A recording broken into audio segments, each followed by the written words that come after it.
Tere kuulama uudiseid stuudios Rohkede Velak. Kuna ka 4 ja 5 õppimine ei taga peatselt lapsele gümnaasiumi kohta, siis haridusministeerium sekkub otsustavalt ja alates tulevast õppeaastast võib õpetaja väga heade õpitulemuste korral õpilasele panna 5 asemel hindeks ka 6. Arvutused näitavad, et mõnes piirkonnas ei saa järgmisel aastal gümnaasiumisse ka kõik 5-lised ja siis tulebki appi hinne 6. Kui gümnaasiumi lävendiks on keskmine hinne 5,8, siis saavad 4 ja 5 õppijad aru, et sellest ei piisa. Täiendavate gümnaasiumiklasside avamine ei ole ministeeriumi sõnul perspektiivikas.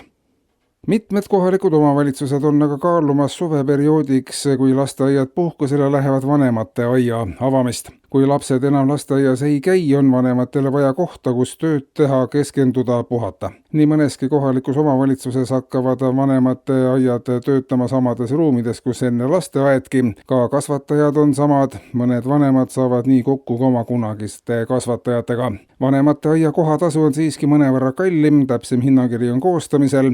Esimene lapsevanemate aed avab ukse 1. juulil.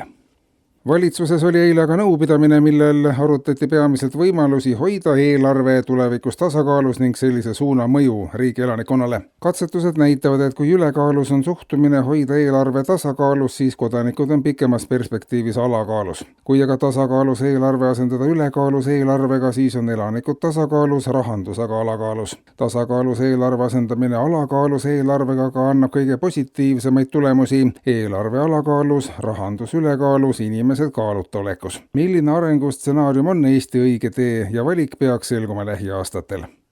Soolise võrdõiguslikkuse seaduse muutmise seadus sai valitsuse sõnul eilseks valmis ja esmakordselt on seaduses reglementeeritud samasooliste inimeste õigused. Soolise võrdõiguslikkuse seadusega oli siiani lubatud samasooliste inimeste diskrimineerimine eri tasanditel ja moel. Nüüdselt laieneb ka seaduslik kaitse neile. Samasoolisi inimesi on Eestis hulgaliselt ning siiani ei ole pööratud neile mitte mingisugust tähelepanu, kuigi inimesi, kes on nendega samasugused, on sadu ja sadu tuhandeid. Samasuguseid on nii meeste kui naiste hulgas, eeskätt on samasugused mehed, samasugused nagu kõik teised mehed ja samast soost naised on teiste naistega samasugused. Uuringud näitavad, et üldiselt on kõik inimesed tegelikult ühesugused, kuigi on ka teistsuguseid seisukohti ja võib leida ka igasuguseid inimesi.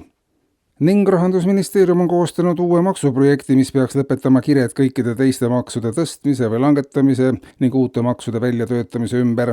Uueks maksuks on riigieelarve maks, mille suurus on igal aastal erinev ja selle ülesandeks on koguda kokku vahendid, mis on tarvilikud riigieelarve tasakaalu saamiseks. Riigieelarve maksu kasutatakse ainult juhul, kui juba olemasolevad maksud ei laeku piisavalt ja on näha, et tekkimas on puudujääk. Riigieelarve eriti tasakaalus. Riigieelarve tegemine on suur töö ja selline eelarve on riigi julgeolekule hädatarvilik, mistõttu on riigieelarve maksu kehtestamine ka oluline. Riigieelarve maksu suuruseks on vajaduse suurus ja see vajadus nõutakse sisse proportsionaalselt nii ettevõtetelt kui eraisikutelt.